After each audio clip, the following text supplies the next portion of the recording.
আসসালামু আলাইকুম। আশা করি সকলেই ভালো আছেন, সুস্থ আছেন।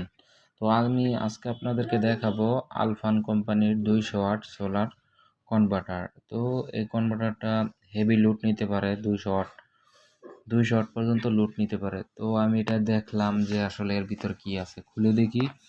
এর ভিতর অন্য ছোটোখাটো 100 ওয়াট 200 ওয়াটের ইনভার্টারে 2টা মসফেট থাকে। তো এটাতে দেখলাম যে 4টা মসফেট আছে এবং 2টা হিক্সিন আছে।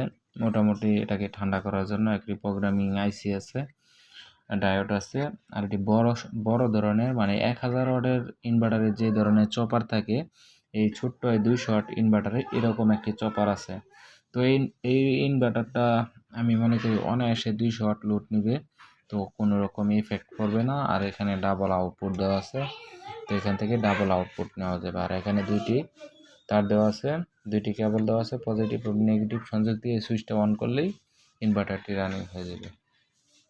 ভিডিওটি কেমন লাগলো অবশ্যই কমেন্ট করে জানাবেন। সকলে ভালো থাকবেন, সুস্থ থাকবেন।